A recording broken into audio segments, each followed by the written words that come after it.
Bismillahirrahmanirrahim. Kisah taubat Adam alaihi salam. Ingatlah ketika Tuhanmu berfirman kepada para malaikat, sesungguhnya aku hendak menjadikan seorang khalifah di muka bumi. Mereka berkata, mengapa engkau hendak menjadikan khalifah di bumi itu orang-orang yang akan membuat kerusakan padanya dan menumpahkan darah? Padahal kami senantiasa bertasbih dengan memuji engkau dan mensucikan engkau. Tuhan berfirman, sungguhnya aku mengetahui apa yang tidak kamu ketahui. Nama Nabi Adam alaihi salam di dalam Al-Quran disebut sebanyak 25 kali. Secara umum disebutkan Adam adalah salah satu makhluk Allah. Awalnya dia bersama Hawa istrinya menjalani kehidupan di surga. Kemudian diturunkan Allah ke bumi untuk menjadi khalifah. Bersama istri dan keturunannya Adam menjadi penghuni dan pengelola bumi. Kisah diturunkannya Adam ke bumi diawali saat Adam dan Hawa memakan buah khuldi di surga. Allah melarang keduanya untuk memakan buah khuldi.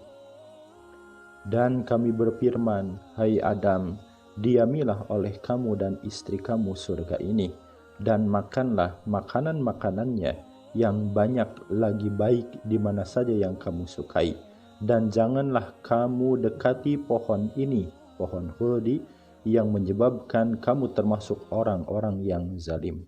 Quran Surat 2 ayat 35. Kemudian setan membisikkan pikiran jahat kepadanya dengan berkata, hai Adam, maukah saya tunjukkan kepada kamu pohon khuldi, kekekalan dan kerajaan yang tidak akan binasa? Quran Surat 20 ayat 120. Keduanya pun terbujuk dengan rayuan iblis hingga mereka memakan buah khuldi tersebut. Maka keduanya memakan buah tersebut.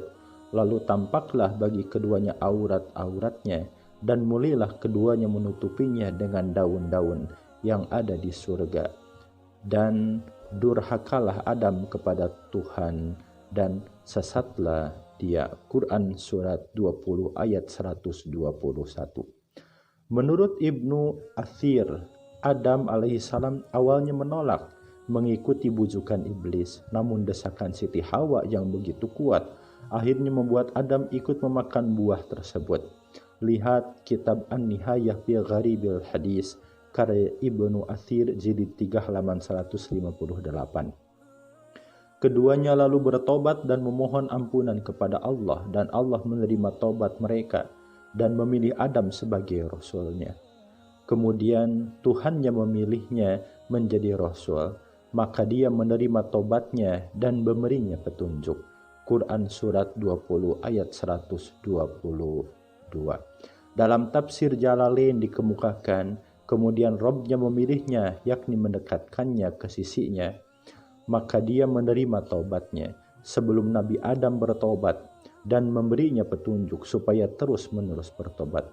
Kendati Allah Subhanahu wa Ta'ala telah menerima tobat Adam dan Hawa, namun sebagaimana kehendak Allah untuk menjadikannya sebagai khalifah di muka bumi, maka Adam dan Hawa lalu diturunkan ke bumi. Turunlah kamu sebagaimana kamu menjadi musuh bagi yang lain, dan bagi kamu ada tempat tinggal dan kesenangan di bumi sampai waktu yang ditentukan. Quran Surat 2 ayat 36. Turunlah kamu semua dari surga, kemudian jika benar-benar datang petunjukku kepadamu, maka barang siapa mengikuti petunjukku, tidak ada rasa takut pada mereka dan mereka tidak bersedih hati. Quran Surat 2 ayat 38. Dalam surat Al-A'raf, diusirnya Adam dan Hawa dari surga ini diabadikan pada ayat 24-25. Turunlah kamu akan saling bermusuhan satu sama lain. Bumi adalah tempat kediaman dan kesenangan sampai waktu yang telah ditentukan. Di sana kamu hidup, di sana kamu mati, dan dari sana pula kamu akan dibangkitkan. Quran Surat 7 ayat 24-25. Nabi Allah Adam mengakui kesalahannya dan meminta ampun agar tidak menjadi orang yang merugi. Doa Nabi Adam tersebut ditulis oleh Allah Subhanahu wa Ta'ala dalam Quran Surat Al-A'raf ayat 23. Ya Tuhan kami telah zalim diri kami sendiri. Jika Engkau tidak mengampuni kami dan Engkau tidak memberikan rahmat kepada kami, tentulah kami menjadi orang yang merugi. Adam adalah manusia biasa seperti halnya kita. Perbedaannya terletak pada tugas kenabian yang diembannya. Sebagai manusia biasa, Nabi Adam alaihissalam juga bisa salah, dan kesalahan itu pun diampuni oleh Allah. Adam meningkat derajatnya setelah diterima taubatnya oleh Allah Subhanahu wa taala. Biasanya dengan adanya ujian, pasti ada buah manisnya, yaitu Adam diampuni dosanya dan diberi kekuatan untuk hidup di dunia. Allahu a'lam bishawab.